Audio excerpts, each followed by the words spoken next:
Okay, so we are looking at the interest rate risk. We saw that part of financial risk was linked to the exchange rate.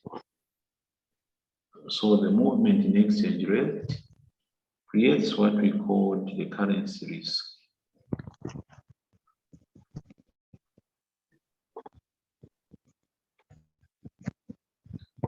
So in a similar way, a fluctuation in the interest rate, it causes another risk, which is the interest rate risk. So let us start running into some of the basics of the interest rate risk. Interest rate risk is the risk of incurring losses due to adverse movements in the interest rates. So an adverse movement in the interest rate can cause some losses, and this is what we are talking about today. Adverse movement could be an increase in the interest rate if the company wishes to borrow. So you notice that on your questions, we're looking at a company with a future transaction, e.g., a future transaction involving a borrowing. So we're saying a company that intends to borrow in the future may be exposed to an increase in interest rate. A fall in the interest rate, the company wishes to put surplus cash on a deposit. So for would-be investors, the risk is a drop in interest rate. For would-be borrowers, the risk is the increase in interest rate. That is how your course wants you to look at the interest rate. So on this course, we are looking at a company that has a future transaction.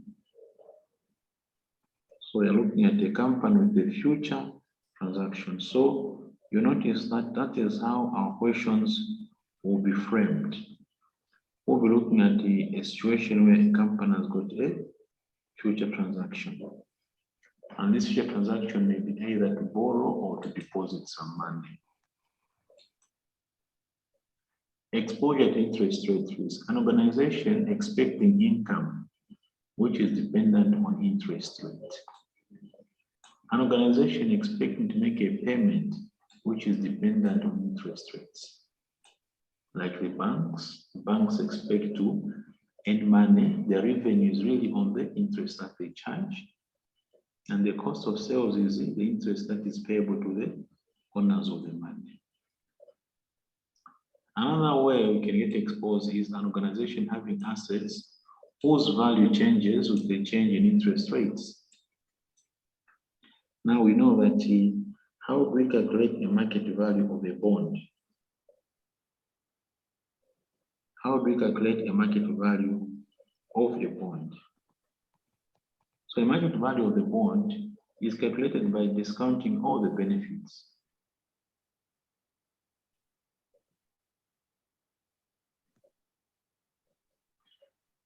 It's by discounting the benefits on the bond. So the market value of the bond, if you have invested in bonds, so the market value of those bonds, what do? You discount. What do you discount? The interest rates of the bond. So if the interest rates change, then what happens to the value of the bond? The value of the bond also is likely to change. An increase in yields, remember, reduces the market value of the bonds. When discount rates go up, the market value of the bond goes down. So this is what creates an exposure for organizations. Short-term and long-term interest rates. Short-term interest rates are associated with borrowing or investing for a term of up to 12 months. So if we intend to borrow for up to 12 months, then the interest rates that we're talking about are short-term interest rates. Short-term interest rates. Long-term interest rates are associated with borrowing or investing in bonds. Why? Because bonds are long-term investments. Bonds mature after a number of years. So long-term interest rates are associated with the borrowing or investing with bonds. Any exam significance of these two? Not so much. The interest rates, LIBOR. You notice that in our questions, we're using the concept of LIBOR. LIBOR is a benchmark rate. LIBOR is a benchmark rate. That's what LIBOR is. A substantial amount of lending and borrowing is at the floating rate of interest called the LIBOR. What do the letters stand for? The London Interbank Offer Rate. So what is this London Interbank Offer Rate? What is it? Well, it is a rate of interest at which a top-level bank in London can borrow short-term funds from another bank. So really we're talking about a borrowing between banks. So that is the rate we're talking about. Why should we know about LIBOR? Well, the LIBOR is important because London is the world's major money market center. So we'd want to know what is a LIBOR at the moment in this center, in this important money market center. So we want to find out what is the rate. Let's go. So what can a company do that is exposed to interest rate risk? Well, we are saying that there's a number of things that we can do. Just like for currencies, remember currencies? We discuss internal hedging methods. Equally, for interest rates, we start with internal hedging. Internal hedging has got smoothing. Smoothing says when you have a loan book, when you're lending out money, you must maintain a balance between fixed and floating rate loan. What does that mean? If this is a loan book,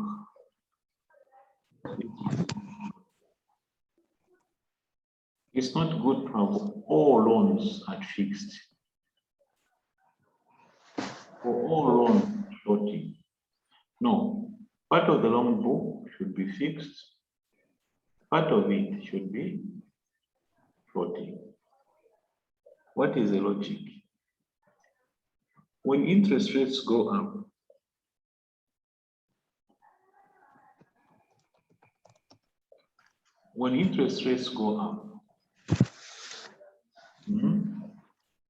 this component of the book, the floating rate loans, you are going to pay a high interest rate. But this one is, so do you see the advantage is that when interest rates go, this one, you're going to suffer on this one, but that will be fixed. In another season, when interest rates go down, here you'll be okay, because this will go down, but that will remain fixed. So that is why you must keep a fair balance between fixed and floating rate borrowings. Matching. Match assets and liabilities. Why? When interest rates go up, that is good news on assets, on deposits. And of course, it's bad news on the liabilities. When interest rates go down, well, that is bad news here, but it's a good news there. So we can, for every liability, for every liability must be given. For every liability with an asset.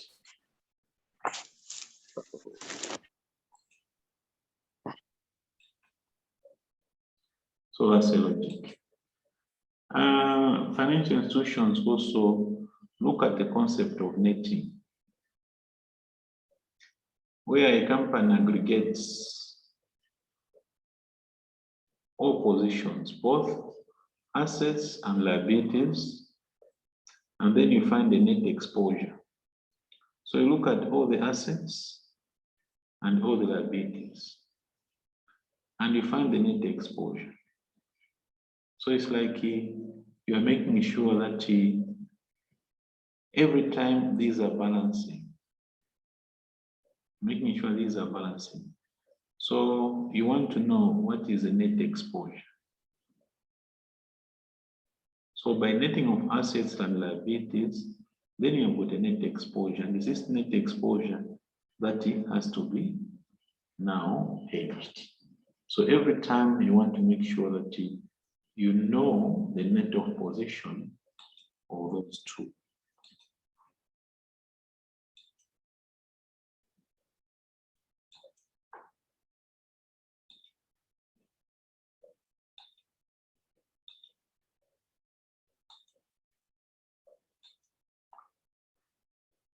Let us now look at what our exam will be more interested in. We have two sets of hedging instruments. These are over the counter. I'm sure now you understand the concept of over the counter. The other words that we use.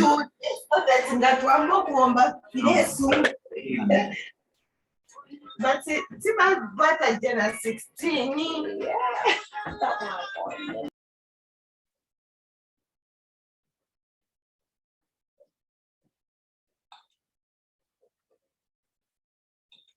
So with that, those that are tailor-made, I'm sure now we understand the concept of tailor-made. Those instruments that are tailored to your needs in terms of the amounts and the expiry dates. So those that are tailored to your needs, we've got two types. We've got those that fix the rate.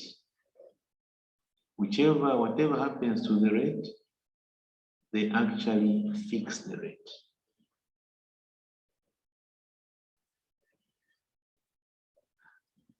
Forward rate agreements and swaps. And there are those that give you a right. Those that give you a right. And those that give you a right, you got the interest rate guarantees, you got the caps, you got the floors, and you got the collars. So that's what you have on over the counter. Then there are those which are standardized. Remember the concept that we discussed? We've got those that are standardized. These are exchange traded in open markets. So the ones that fix the interest rate, the one that fix the interest rate are interest rate futures. And the one that give you a right, and these are interest rate options. So this is how we can summarize these instruments. That's how we can summarize these instruments. That is how we can summarize these instruments. Okay.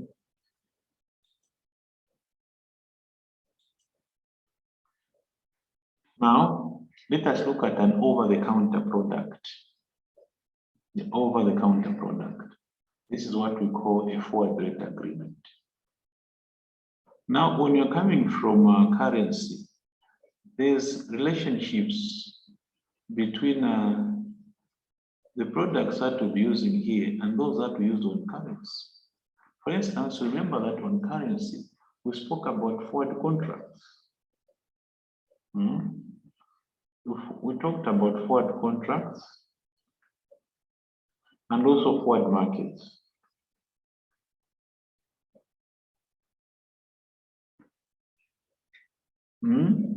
We're using we said you can enter into a forward contract, or you can go into what we call a forward market to hedge the movement in exchange rate. And whichever way the rate moves, you are covered. You are fixed the rate. A similar reasoning, a similar thinking, a similar product is available where when it comes to interest rates.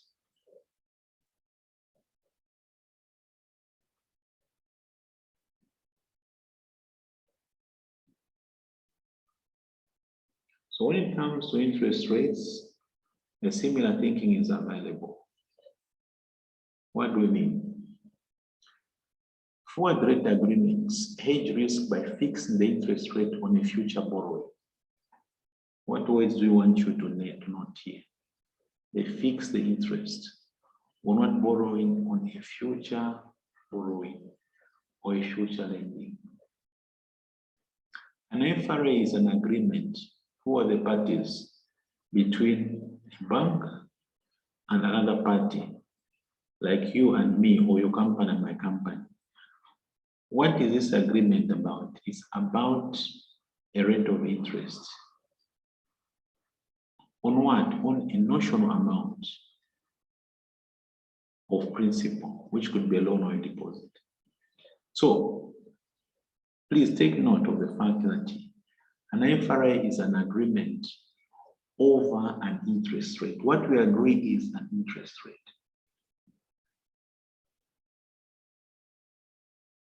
Over some notional or hypothetical amount. Over a hypothetical amount.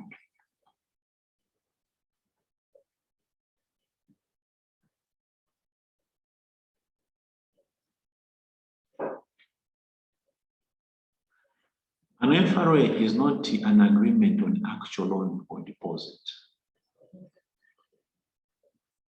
No, it's not. So it's not like we are saying, I'm undertaking to lend you some money, you must come and get some money from me. No.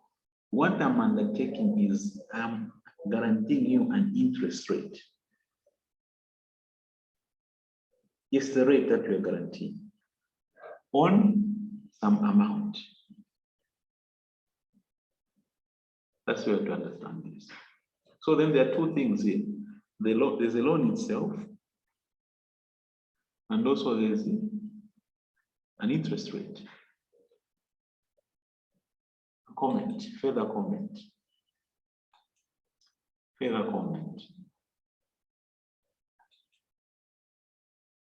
The further comment is that an FRA is a totally different contract from a loan itself. So there are two things.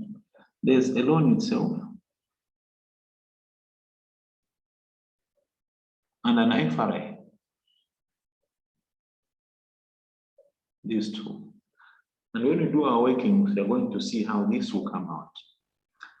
And if that an FRA is different from the loan or deposit itself. Using an FRA effectively fixes the rate of interest on a loan or deposit. In the terminology of the markets, an FRA for 3 months, now look at this. An FRA for a 3 months loan or deposit.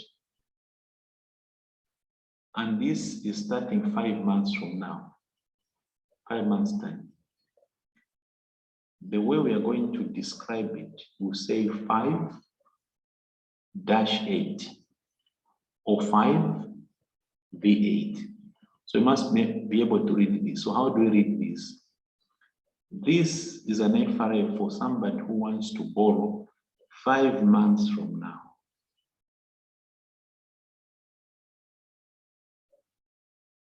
Five months from now, for a period, for a period of 3 months, for a period of 3 months. So the difference here is a period of your transaction. This is when the transaction will start. This is when the transaction ends. The difference is the duration. 2 rates are usually quoted, the higher one for borrowing and the lower one for investing. So we are saying that when you find interest rates, and these interest rates are 3 to 6%, this one, the bank is offered those who are investing. This one is those who are borrowing from the bank. Hedging is achieved by a combination of an FRA on one side with a normal loan or deposit. When an FRA reaches its settlement date, usually the start of the national loan or deposit, the buyer and the seller must settle the contract. So first of all, we must go to an FRA and settle it. Who settle it? Who say, so on this FRA, have you made a profit or a loss?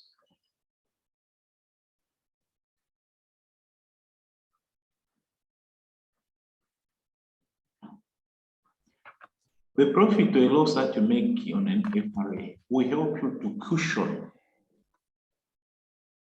your transaction.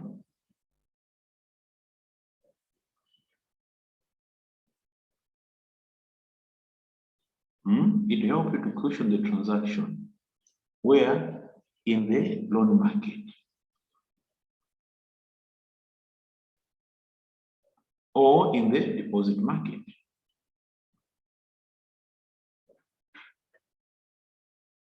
Now, some of you may say, wait a minute, Mr. P, doesn't that sound like futures, like what we learned on futures?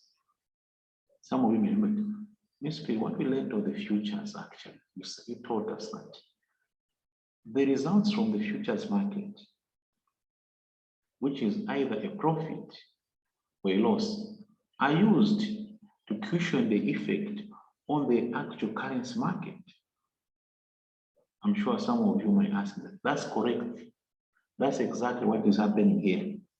The results from the FRA market are used to cushion the loan or the deposit.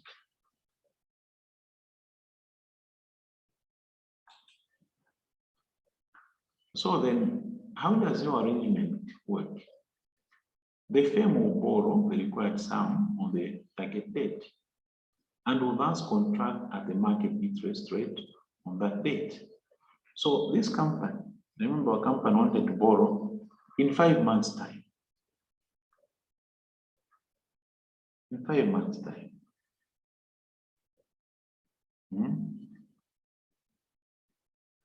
So what we are saying is that in 5 months' time, the company will go ahead and borrow. However, because of this, the company had separately set an FRA here. Separately, the firm will buy a matching FRA from a bank or other market maker and thus receive compensation if rates rise. So what will happen is that we have bought an FRA. If you have bought an FRA for 3%, it means that you have fixed your borrowing at 3%. If interest rates now go to 5%, what will happen? On the FRA, will say, oh, you fix your rate at 3.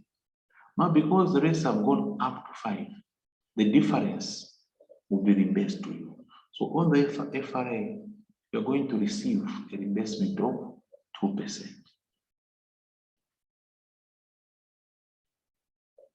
So when you go to borrow now, if where you're now borrowing the interest rates are 8%, yes, you're going to get a loan at 8%. But from the FRA, you got a profit of 2%. So you subtract now. So the net cost of your borrowing won't be 6%. So you combine the results from the FRA market and the currency market and get the net position. And that's exactly what we'll be doing shortly. Shortly, we're going to look at a situation where we've got an FRA and we're going to hedge it together.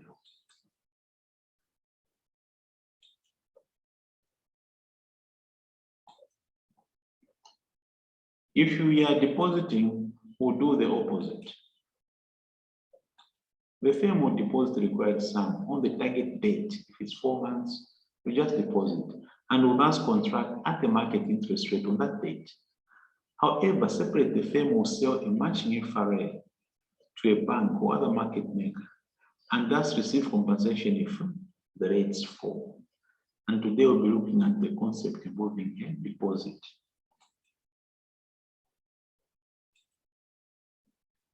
Limitations of FRAs. They are available for amounts of at least £500,000 and above. Difficulty for a period of over a year. So if your borrowing or depositing is within the next 12 months, you get FRAs. But if you intend to borrow 2 years from now, we are saying it may be difficult for you. Users cannot benefit from favorable movement. Users cannot benefit. What does it mean? You enter into an FRA for 5%. For me, it was going through. That is FRA. So as a borrower, you have been offered 5%. Now, the interest rates have actually dropped 3%. I think it should be The interest rates